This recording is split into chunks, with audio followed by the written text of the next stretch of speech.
اعوذ باللہ من الشیطان الرجیم بسم اللہ الرحمن الرحیم السلام علیکم ورحمۃ اللہ وبرکاتہ۔ ان الحمد للہ نحمده ونستعینه ونستغفره ونعوذ باللہ من شرور انفسنا من يهده الله فلا مضل له ومن يضلل فلا هادي له واشهد ان لا اله الا الله وحده لا شريك له واشهد ان محمدا عبده ورسوله اما بعد فإن خير الحديث كتاب الله وخير الهدي هدي محمد صلى الله عليه وسلم وشر الأمور محدثاتها وكل محدثة بدعة وكل بدعة ضلالة وكل ضلالة في النار۔ أعوذ بالله السميع العليم من الشيطان الرجيم من همزه ونفخه ونفثه بسم الله الرحمن الرحيم۔ هل أنبئكم على من تنزل الشياطين تنزل على كل أفاك أثيم يلقون السمع وأكثرهم كاذبون۔ رب اشرح لي صدري ويسر لي أمري واحلل عقدة من لساني يفقه قولي سبحانك لا علم لنا إلا ما علمتنا إنك أنت العليم الحكيم إن العزة لله جميعا هو السميع العليم۔ تمام قسم کی تعریفوں کا حقدار صرف اور صرف اللہ وحدہ لا شریک ہے۔ میں تعریف کرتا ہوں اس اللہ کی جس نے ساری کائنات کو 6 ایام میں بنا کر اپنے آپ کو عرش پہ مستوی کیا، اور اس اللہ کا عرش 7 آسمانوں کے اوپر ہے۔ پڑھتا ہوں میں درود، اور آپ سب بھی پڑھیں درود اللہ کے آخری نبی آخری رسول محمد صلی اللہ علیہ وسلم پر، جس رحمت للعالمین پر درود پڑھنے کا حکم دیا ہے اللہ رب العالمین نے۔ اللہم صلی علی محمد وعلی آل محمد کما صلیت علی ابراہیم وعلی آل ابراہیم انک حمید مجید۔ اللہم بارک علی محمد وعلی آل محمد کما بارکت علی ابراہیم وعلی آل ابراہیم انک حمید مجید۔ سامعین، آج 19 جون 2016 کو جمعیت اہل حدیث حیدرآباد و سکندرآباد رجسٹرڈ کے اس مرکز پر حبیب عبدالقادر الحامد حفظہ اللہ کی زیر صدارت میں یہ جو جلسہ منعقد ہے، اس میں ہم درس قرآن آپ کے سامنے رکھیں گے انشاءاللہ۔ جس آیتوں پر ہم درس دینے کھڑے ہیں وہ آیتیں قرآن مجید کے 26ویں سورہ شعراء آیت نمبر 221، 222 اور 223 ہیں۔ اللہ رب العالمین نے فرمایا ہے هل انبئکم علی من تنزل الشیاطین، کیا میں تمہیں بتاؤں کہ شیطان کس پر اترتے ہیں؟ تنزل علی کل افاک اثیم، شیطان ہر ایک جھوٹے گنہگار پر اترتے ہیں۔ یلقون السمع واکثرهم کاذبون، جو سنی سنائی بات پہنچا دیتے ہیں اور ان میں سے اکثر جھوٹے ہیں۔ اللہ کے بندو، جھوٹ کے کیا نقصانات ہوں گے اس پر ہم آپ کو احادیث سنائیں گے ان آیتوں کے ضمن میں انشاءاللہ۔ جھوٹ کبیرہ گناہ ہے، اور تیسرے نمبر کا کبیرہ گناہ ہے جھوٹ۔ صحیح بخاری میں حدیث نمبر 5976 ہے، ابو بکر رضی اللہ عنہ راوی اس حدیث کے، رسول اللہ صلی اللہ علیہ وسلم نے سوال کیا تھا الا انبئکم باکبر الکبائر، کیا میں تمہیں کبیرہ گناہوں کے بارے میں خبردار نہ کروں؟ قلنا بلا یا رسول اللہ، کہا صحابہ نے ضرور ہے اللہ کے رسول صلی اللہ علیہ وسلم۔ اللہ کے نبی صلی اللہ علیہ وسلم نے جواب میں فرمایا، سب سے پہلا گناہ شرک کا گناہ ہے، دوسرے نمبر کا بڑا گناہ کبیرہ گناہ والدین کی نافرمانی کا گناہ ہے، تیسرے نمبر کا بڑا گناہ جھوٹ بولنا اور جھوٹی گواہی دینا۔ جھوٹ بولنا، جھوٹی گواہی دینا، جھوٹ بولنا، جھوٹی گواہی دینا۔ آپ صلی اللہ علیہ وسلم کہتے جا رہے تھے، ابو بکر رضی اللہ عنہ فرماتے ہیں کہ میں نے دل میں سوچا کہ میں کہہ دوں رسول اللہ صلی اللہ علیہ وسلم سے کہ اب آپ خاموش ہو جائیں، اور آپ صلی اللہ علیہ وسلم کہتے جا رہے تھے کہ جھوٹ بولنا اور جھوٹی گواہی دینا یہ کبیرہ گناہ۔ اللہ کے بندو، اللہ رب العالمین کے ان بندوں پر شیطان نازل ہوتے ہیں، شیطان اترتے ہیں جو جھوٹ بولتے ہیں۔ جھوٹ بولنا کبیرہ گناہ ہے، اللہ سے ڈرتے ہوئے جھوٹ نہیں بولنا ہے، ہمیں سچ بولنا ہے ہماری موت تک انشاءاللہ۔ شرک جھوٹ ہے، توحید سچ ہے، بدعت جھوٹ ہے، سنت رسول سچ ہے۔ جو بندے اللہ کی ذات میں، اللہ کی صفات میں، اللہ کی عبادات میں شریک کرتے ہیں اللہ کے بندوں کو یا اللہ کی مخلوق کو، اور کہتے ہیں کہ ہم ان کو رب نہیں مانتے، ہم تو اللہ کو رب مانتے ہیں، یہ سفارشی ہے، یہ وسیلہ ہے، ان کو اللہ نے کچھ قدرتیں دے رکھی ہے، جیسا کہ مشرکین مکہ بیت اللہ کا طواف کرتے ہوئے کہتے تھے، لبیک اللہم لبیک، لبیک لا شریک لک لبیک الا شریکا هو لک تملکہ وما ملک۔ یہ مشرکین مکہ کہتے تھے کہ حاضر ہے ہم، اے اللہ حاضر ہیں، نہیں ہے تیرا کوئی شریک سوائے ان شریک کے جنہیں تو نے کچھ ملکیتیں، کچھ طاقتیں دے رکھا ہے۔ یہ شرک ہے لوگوں۔ اللہ رب العالمین کی ذات میں، اللہ کے صفات میں، اللہ کے عبادات کی جتنی اقسام ہیں اس میں کچھ بھی طریقے کی جو ہے شرک، یہ سب سے بڑا جھوٹ ہے، اور یہ جھوٹ اللہ کے بندوں کو جہنم میں لے جائے گا، کیونکہ جھوٹ جہنم میں ہی پہنچا کر رہے گا۔ سنن ابو داؤد حدیث نمبر 4990 ہے، مذاق میں بھی جھوٹ بولنا انسان جہنم کی ویل نام کی وادی میں جائے گا، ہلاکت ہے اس کے لیے۔ اللہ کے بندو، اللہ کے نبی صلی اللہ علیہ وسلم پر جھوٹ باندھنے والے بہت سارے لوگ ہیں۔ صحیح بخاری میں حدیث نمبر 3461 ہے، عبداللہ بن عمر رضی اللہ عنہ راوی ہے، رسول اللہ صلی اللہ علیہ وسلم نے فرمایا ہے، من كذب علی متعمدا فلیتبوأ مقعده من النار، جو کوئی بھی شخص جانتے بوجھتے مجھ پر جھوٹ باندھے گا وہ اپنا ٹھکانہ جہنم کی آگ میں بنا لے۔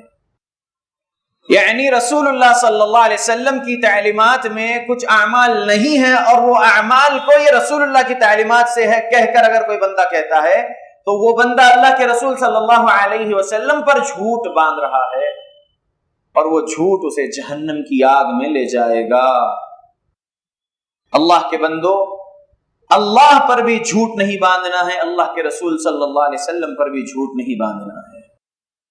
قرآن اور صحیح احادیث آج تک محفوظ ہے، قیامت تک محفوظ رہیں گے، قرآن اور صحیح احادیث، کیونکہ اس کی حفاظت کا ذمہ میرے اللہ نے لے رکھا ہے۔ کہا رب کریم نے قرآن میں سورہ حجر سورہ نمبر 15 کی آیت نمبر 9 میں، اِنَّا نَحْنُ نَزَّلْنَا الذِّكْرَ وَإِنَّا لَهُ لَحَافِظُونَ، بے شک اس ذکر کو نازل کرنے والے ہم ہیں اور اس کی حفاظت کرنے والے بھی ہم ہیں، اللہ نے فرمایا ہے۔ ذکر کہا رب نے، اللہ نے ایسے نہیں کہا کہ اِنَّا نَحْنُ نَزَّلْنَا الْقُرْآنَ وَإِنَّا لَهُ لَحَافِظُونَ، ایسا نہیں فرمایا اللہ نے فرمایا ہے اِنَّا نَحْنُ نَزَّلْنَا الذِّكْرَ، اللہ نے ذکر کہا، ذکر سے مراد ہے قرآن اور حدیث۔ قرآن اور قرآن کی تفسیر، حدیث رسول صلی اللہ علیہ وسلم جو ہے اس کی حفاظت اللہ کر رہے ہیں. اللہ قیامت تک قرآن اور حدیث کی حفاظت کریں گے. اور حدیث سے مراد ہے وہی احادیث جو رسول اللہ صلی اللہ علیہ وسلم اور صحابہ کے پاس مقبول تھی، وہی احادیث جسے ہم احادیث صحیحہ کہتے ہیں. صحابہ نے تو یہ حدیث صحیح ہے یا یہ حدیث ضعیف ہے ایسا نہیں کہا. صحابہ نے جو رسول اللہ صلی اللہ علیہ وسلم سے سیکھا وہ اپنے شاگرد تابعین وغیرہ کو سکھا دیے. اب تابعین کے دور میں اور صحابہ کے دور میں بھی بہت سارے ایسے مکذبین پیدا ہو گئے تھے جو اللہ کے نبی صلی اللہ علیہ وسلم کا نام لے کر بہت کچھ باتیں بول رہے تھے. تو محدثین جو رب نے پیدا کیا، ایسے رجال جن کو اللہ نے توفیق دیا کہ رسول اللہ صلی اللہ علیہ وسلم کی باتوں کو الگ کر دیا جائے اور اس پر حکم لگا دیا جائے کہ یہ احادیث صحیح ہے، اور جو رسول اللہ صلی اللہ علیہ وسلم سے ثابت نہیں ہے وہ احادیث پر محدثین نے حکم لگا دیا کہ یہ احادیث ضعیف ہے. ضعیف کیوں کہا گیا؟ والد بوڑھے ہو گئے تو کیا اب ان کی بات کو نہیں مانا جائے گا ضعیف ہے بول کر؟ ایسی بات نہیں ہے.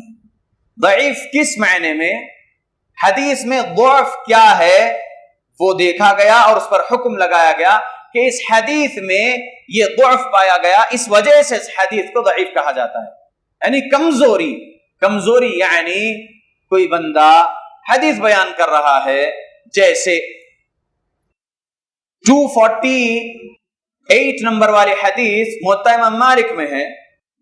یزید بن رعمان بیان کرتے ہیں کہ میں نے دیکھا عمر رضی اللہ عنہ کے دور خلافت میں لوگ 20 اور 3 23 رکعت پڑھتے تھے قیام رمضان. یہ حدیث ہے، یہ حدیث ضعیف ہے. کیوں؟ کیونکہ یزید بن رعمان عمر رضی اللہ عنہ کے دور خلافت میں پیدا ہی نہیں ہوئے.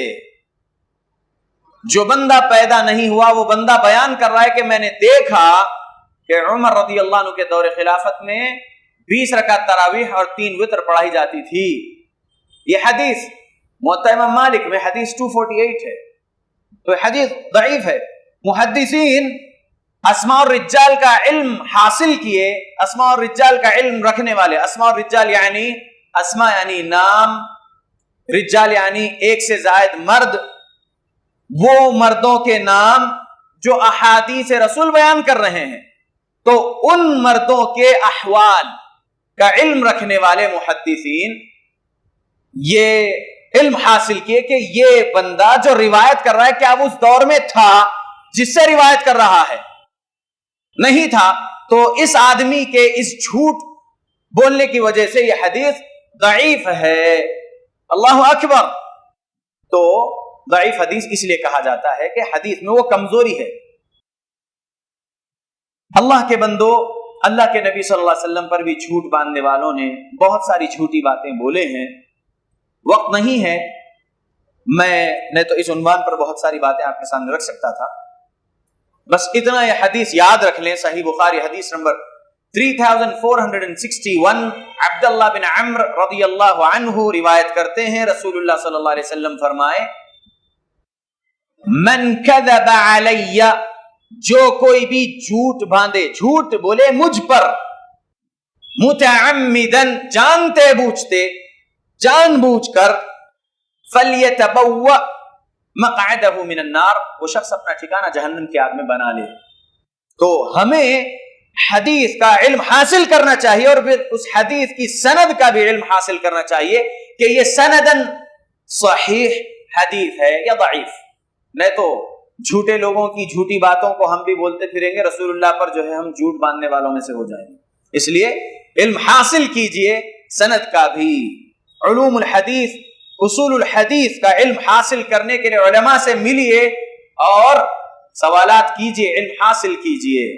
چھوٹی سی پتلی کتاب ملتی ہے مصطلح الحدیث، وہ پڑھیے. سمجھنے کے لیے علماء کے پاس بیٹھے جو علماء حق ہے، اور پھر سوالات کیجئے. کیونکہ رب نے سورہ نحل سورہ نمبر 16 آیت نمبر 43 میں فرمایا فَاسْأَلُوا أَهْلَ الذِّكْرِ إِن كُنتُمْ لَا تَعْلَمُونَ، سوال کر لو اہل ذکر سے اگر تم نہیں علم رکھتے ہو تو جو چیز پڑھنا جانتے ہو پڑھ رہے ہو لیکن سمجھ نہیں آ رہا ہے تو سمجھنے کے لیے علماء سے جو ہے مل کر سوال کر لیں، علم حاصل کریں۔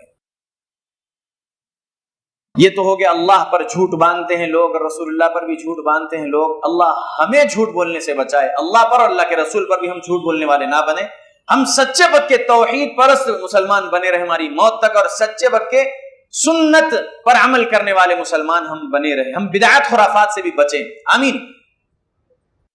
تاجروں سے کہنا چاہوں گا، رب کریم کے نبی صلی اللہ علیہ وسلم کی اس حدیث کو بیان کر رہے ہیں، رفاع رضی اللہ عنہ، حدیث جامع ترمذی میں ہے، حدیث سند کے لحاظ سے حسن لذاتہ ہے۔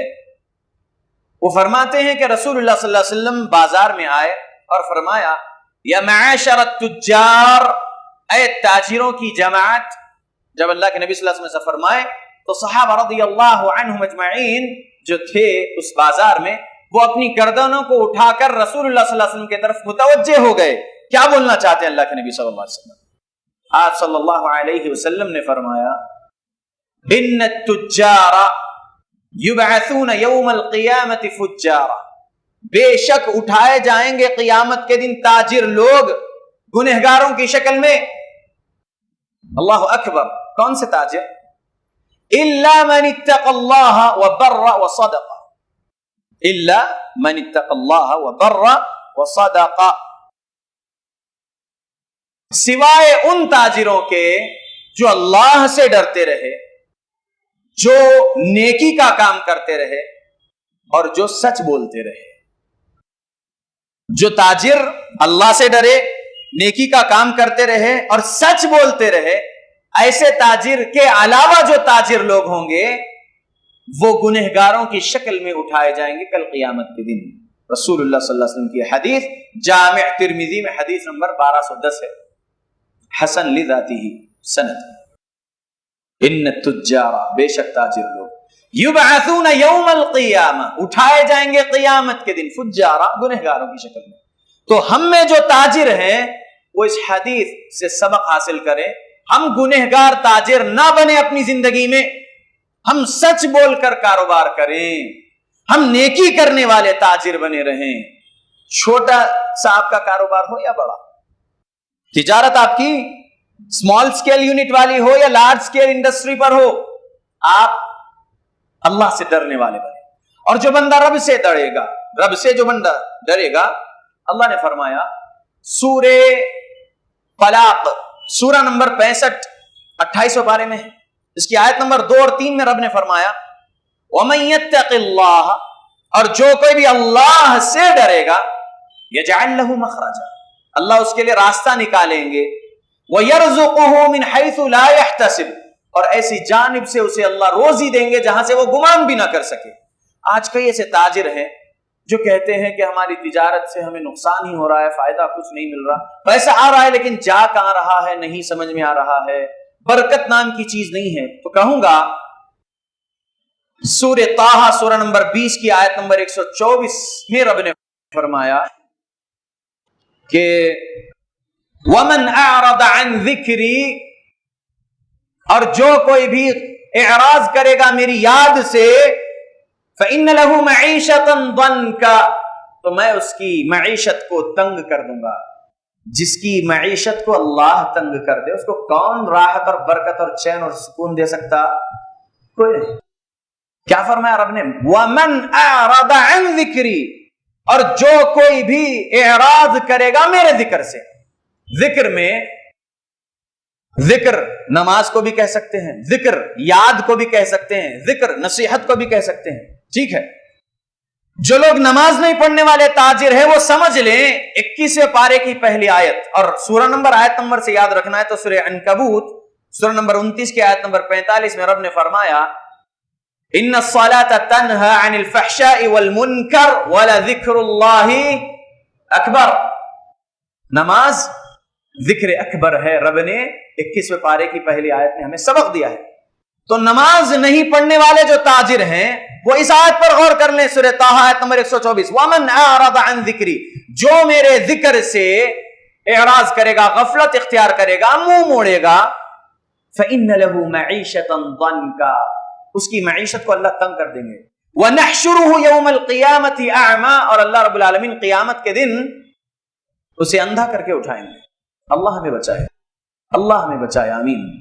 اللہ کے بندو، وہ تاجر جو اللہ کے لیے نماز تو پڑھ رہے لیکن اللہ کا ذکر نہیں کر رہے، جیسے یاد اللہ کی یاد کرتے ہوئے کاروبار کریں گے تو اللہ کے صفات کا بھی جو ہے علم اس کے قلب میں ہوگا، اللہ کے ان صفات کو بندہ یاد کرے گا، جیسے اللہ القہار، اللہ الجبار، اللہ الجلال. وہ اللہ رب العالمین کہ ان صفات کا اس کو علم ہوگا، اور پھر وہ بندہ رب کو یاد کرتے ہوئے تجارت کرے گا. تو کیا وہ جھوٹ بولتے ہوئے تجارت کرے گا؟ اگر وہ جھوٹ بولتے ہوئے تجارت کرے گا تو جھوٹ بولتے وقت اس کو دل میں یہ بات یاد آئے گی کیا کہ اللہ رب العالمین نے اپنی صفت الجبار بیان کیا ہے، اور سورہ بروج میں اللہ نے فرما دیا ان بطش ربک لشدید، اللہ کی پکڑ بڑی مضبوط ہے. تو سبحان اللہ، کیا وہ بندہ جھوٹ بول کر کاروبار کرے گا؟ پھر اگر اللہ کی یاد رہے گی اس کے قلب میں، اللہ کے صفات کو یاد کرتا رہے گا وہ، تو وہ جھوٹ بولے گا، کاروبار کے وقت نہیں بولے گا. تو اللہ کے بندو، چھوٹا کاروبار ہو یا بڑا، اللہ سے ڈرتے ہوئے کاروبار کیجئے. گنہگار تاجروں کی شکل میں ہمیں نہیں اٹھنا ہے کل قیامت کے دن، یہ عزم کر لیجئے انشاءاللہ. کچھ لوگ ہوتے ہیں جو لوگوں کو خوش کرنے کے لیے، ہنسانے کے لیے جھوٹ بول دیتے ہیں. وہ یہ حدیث سن لے، سنن ابو داؤد حدیث نمبر 4990 ہے، حسن لذاتہ سند کے ساتھ. رسول اللہ صلی اللہ علیہ وسلم نے فرمایا ہلاکت ہے اس شخص کے لیے جو اس لیے جھوٹ بولتا ہے کہ لوگ اس سے ہنسیں.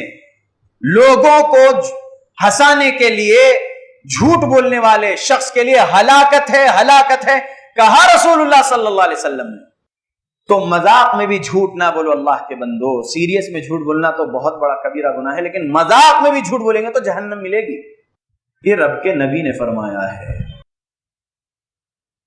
آج اللہ کے بہت سارے بندوں میں جھوٹ بول رہے ہیں، بہت سارے بندے جھوٹ پھیلا رہے ہیں. میں آپ کے سامنے 3 آیتوں کی تفسیر کر رہا ہوں جو سورہ شعراء سورہ نمبر 26 کی آیت نمبر 221، 222، 223 ہے. پھر سے آیت پڑھ دیتا ہوں. اعوذ باللہ من الشیطان الرجیم هل انبئکم علی من تنزل الشیاطین تنزل علی کل افاک اثیم یلقون السمع واکثرهم کاذبون. کیا میں تمہیں بتاؤں کہ شیطان کس پر اترتے ہیں؟ وہ ہر ایک جھوٹے گنہگار پر اترتے ہیں جو سنی سنائی بات پہنچا دیتے ہیں، اور ان میں سے اکثر جھوٹے ہیں. یہ ترجمہ ہے اس آیت کا. اللہ کے بندو، ان 3 آیتوں کا ترجمہ میں آپ کے سامنے سنایا، اور آج حالات جو ہمارے سامنے ہیں، موجودہ حالات تلنگانہ اسٹیٹ میں اور خصوصیت کے ساتھ حیدرآباد اور سکندرآباد میں، لوگ جھوٹ کتنا بول رہے ہیں، جھوٹ کتنا پھیلا رہے ہیں. قسم وحدہ لا شریک کی کل کا ایک سچ سنا دیتا ہوں. کل رات میں بعد صلاۃ التراویح ایک کال آیا جامع مسجد ابو بکر صدیق رضی اللہ عنہ اہل حدیث فاؤنڈیشن کے صدر احتشام الدین بھائی کے پاس. جامع مسجد ابو بکر صدیق رضی اللہ عنہ کے قریب سے کسی شخص نے کال کر کے کہا کہ یہاں پر پولیس آئی ہے اور کچھ لوگ آئے ہیں. ہم فوراً 7 لوگ اٹھ کر گئے. حبیب عبد القادر الحامد حفظہ اللہ کے دونوں فرزند بھی ہمارے ساتھ چلے. پہنچے تھے وہاں پر، ہم دیکھے نام نہاد اہل حدیث مسجد کا کنسٹرکشن رکانے آئے کہ ان کو اس بات کی خبر ہوئی ہے کہ کنسٹرکشن جو رکایا گیا تھا کذاب شفیق عالم کے کمپلینٹ پر، وہ کنسٹرکشن پھر سے چالو ہو گیا. کیسے ہو سکتا ہے کنسٹرکشن چالو جبکہ سٹیٹس کیو لگا ہوا ہے؟ وہاں پر نہیں چالو ہو سکتا، کنسٹرکشن رکایا گیا تھا. تو خبر ملی ان کو اور وہ آ گئے. الحمدللہ وہاں پر ایس آئی اور 4 کانسٹیبل کو احتشام الدین بھائی نے جواب میں کہا کہ سٹیٹس کیو جو لگا ہوا تھا ہم پر وہ اللہ کے فضل و کرم سے ہٹ گیا ہے، ہمارے پاس پیپر موجود، لیکن آج تک بھی یہ اللیگل سابقہ جمعیت والے جو کنسٹرکشن رکا ہیں ان پر سٹیٹس کیو برقرار ہے، وہ یہاں پر نہیں آ سکتے. We have that paper. دوسرا، تاریخ حیدرآباد اور سکندرآباد کی تاریخ میں بلدیہ کا جو پرمیشن لینا چاہیے مسجد کی تعمیری کام کے لیے، وہ یہی پہلی مسجد ہے جس کو بلدیہ کا پرمیشن بھی مل چکا. اور ہم نے کل پولیس والوں سے کہا کہ پرمیشن بھی مل چکا ہے ہمارے پاس اب کہ جو ہے مسجد کی تعمیری کے لیے، اب ہم کام کرائیں گے. نہیں تم لوگ کام روک دو. ابھی پولیس والا کہتا ہے کیوں روکے نا، ہم کو کورٹ سے بھی سٹیٹس کیوں ہٹ چکا ہے اور بلدیہ کا بھی پرمیشن مل گیا، ہم کام چالو کریں گے، ہم کل رات میں جو ہے انشاءاللہ سلیب ڈالیں گے، کوئی مسئلہ نہیں. تو حبیب عبد القادر الحامد حفظہ اللہ کے مشورے پر انشاءاللہ آج رات نہیں کل جو ہے انشاءاللہ کام ہوگا اللہ نے چاہا تو.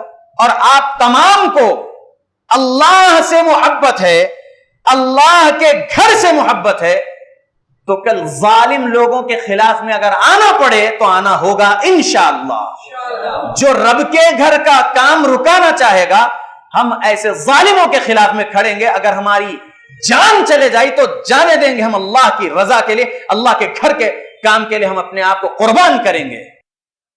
کام رکانے والے شرک اور بدعت اور خرافات کرنے والے مسلمان نہیں بلکہ نام نہاد اہل حدیث. الاثر جو بک سینٹر ہے اس کا جو اونر ہے عبدالاحد، جو رکن عاملہ ہے اللیگل سابقہ جمعیت اہل حدیث حیدرآباد اور سکندرآباد کا، اس بندے کے ساتھی لوگ آئے تھے جو میں نے اپنی آنکھوں سے کل دیکھا ہوں رات میں مسجد کے پاس، پولیس کو لے کر آئے تھے.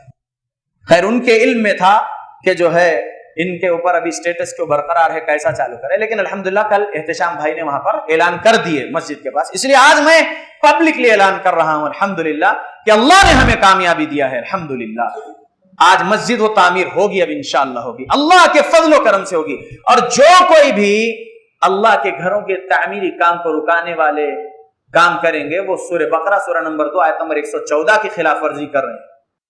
وہ لوگ اپنی ہمت اتنی بڑھا رہے کہ قرآن کے خلاف جا رہے ہیں. ہم کو جو قرآن و حدیث سے سبق مل رہا، کیا ہم اپنی ہمت مضبوط نہیں کر سکتے؟ اللہ کے گھر کے لیے نہیں کھڑے ہو سکتے؟ ہو سکتے ہیں انشاءاللہ. یہ کل کا ایک سچ سنا رہا ہوں، اس کے اندر ایک ورڈ جھوٹا نہیں ہے، قسم اللہ کی. اللہ کے بندو، جھوٹ ہمارے خلاف پھیلایا جا رہا ہے. صوبائی جمعیت اہل حدیث تلنگانہ کے جو ذمہ داران ہیں ان کے خلاف، جمعیت اہل حدیث حیدرآباد اور سکندرآباد کے جو ذمہ دار ہیں ان کے خلاف بھی جھوٹ پھیلایا جا رہا ہے. اور جو اہل حدیث عوام یہ رجسٹرڈ جمعیت سے جڑ رہی ہے ان عوام کے خلاف میں بھی بہت ساری جھوٹی باتیں بول رہے ہیں، باغی ہے بول رہے ہیں اور کیا کچھ بول رہے ہیں. ہمیں کرنا کیا ہے؟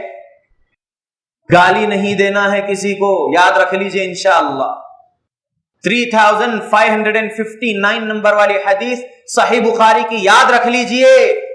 عبداللہ بن عمر رضی اللہ عنہ سے روایت کردہ جو حدیث ہے، رسول اللہ صلی اللہ علیہ وسلم فرمائے ان من خیارکم احسنکم اخلاقا، تم میں سب سے بہترین وہ ہے جس کا اخلاق سب سے اچھا ہو. ہم اخلاق کا مظاہرہ کریں گے، گالی سنیں گے انشاءاللہ، مار کھائیں گے انشاءاللہ، لیکن لا اینڈ آرڈر ڈسٹرب ہم نہیں کریں گے انشاءاللہ. جو پیس ہے ہمارے انوائرمنٹ میں ہم اس پیس کو، اس امن کو برقرار رکھیں گے. 4998 نمبر والی حدیث سنن نسائی میں جو ہے اس حدیث پر ہم عمل کرتے ہوئے بتائیں گے لوگوں کو کہ ہم وہ لوگ ہیں جس سے نان مسلم بھی اس یقین، اس اعتماد میں آ جاتے ہیں کہ وَالْمُؤْمِنُ مَنْ أَمِنَهُ النَّاسَ عَلَى دِمَائِهِمْ وَأَمْوَالِهِمْ. مومن وہ ہوتا ہے جس سے انسانیت بھی اعتماد میں رہتی ہے، یقین میں رہتی ہے کہ ہمیں یہ مؤمن شخص سے ہمارے جان کو بھی نقصان نہیں، ہمارے مال کو بھی نقصان نہیں. تو ہم ویسے مومن بن کے دکھائیں گے انشاءاللہ، مسلمز کو بھی نان مسلمز کو بھی. جو ہم پر ظلم بھی کرے گا ہم ان کے ساتھ بھی اخلاق سے پیش آئیں گے انشاءاللہ. اس رمضان کے مہینے میں روزے کی حالت میں جھوٹ بولنے والے میں علماء کو بھی جان رہا ہوں، دیکھ رہا ہوں. اب وہ علماء حق نہیں ہے، اگرچہ کہ وہ توحید پر ہے، اگرچہ کہ وہ کتاب و سنت پر عمل کر رہے ہیں بول کر بتا رہے ہیں اور کتاب و سنت کی تعلیم عام کرنے والے بنے ہیں لوگوں کے درمیان، لیکن ایسے علماء بھی علماء سو بنتے جا رہے ہیں۔ علماء حق میں ان کا شمار میں نہیں کروں گا۔ اللہ کے بندو، میں علماء کس کو مانتا ہوں معلوم؟ قرآن میں میرے رب نے فرمایا ہے، سورہ فاطر سورہ نمبر 35 کی آیت نمبر 28 میں، انما یخشی اللہ من عبادہ العلماء، اللہ کے بندوں میں علماء وہ ہے جو اللہ کی خشیت رکھتے ہیں۔ اللہ کے خوف کے ساتھ علم حاصل کرنا، قرآن اور صحیح احادیث کا، اللہ کے خوف کے ساتھ قرآن اور صحیح احادیث پر عمل کرنا، اللہ کا خوف دل میں رکھتے ہوئے ہی قرآن اور صحیح احادیث کے تعلیمات کی تبلیغ کرنا ہے، وہی شخص علماء میں ہے انشاءاللہ۔ انما یخشی اللہ من عبادہ العلماء، اللہ کے بندو اللہ سے ڈرتے ہوئے زندگی گزارو، جھوٹ سے بچو، جھوٹ اگر بولیں گے تو جہنم کی آگ میں جائیں گے، اور جہنم کی آگ بڑی ہولناک ہے، اس دنیا کی آگ سے 70 گنا زیادہ تیز آگ ہے۔ کہا رسول اللہ صلی اللہ علیہ وسلم نے، نارکم ہذہ جزء من 70 جزءا من نار جہنم، اس دنیا کی آگ سے 70 گنا زیادہ تیز آگ ہے جہنم کی آگ۔ اللہ کے بندو مغفرت کروا لیجئے اپنی اس مہینے میں، اللہ سے کہیے یا اللہ ہوش سنبھالنے سے لے کر اب تک میری زندگی میں نے جو کچھ بھی گناہ کیا ہوں، کبیرہ گناہ یا صغیرہ گناہ، جانتے بوجھتے کیا ہوں یا انجانے میں کیا ہوں، اے میرے غفار اللہ، اے میرے غفور اللہ، اے میرے تواب اللہ، مجھے بخش دیجئے، میری توبہ قبول کر لیجئے، مجھے جنت کا وارث بننا ہے یا اللہ، وہ بھی جنت الفردوس کا وارث بننا ہے یا اللہ، مجھے اس دنیا میں آپ اپنی نعمتیں دیتے رہے، میں آپ کا شکر ادا کرنے والا بنوں، اور اپنی موت تک مومن، سچا، پکا اہل حدیث مسلمان بنا رہوں سلف صالحین کے مطابق۔ آمین۔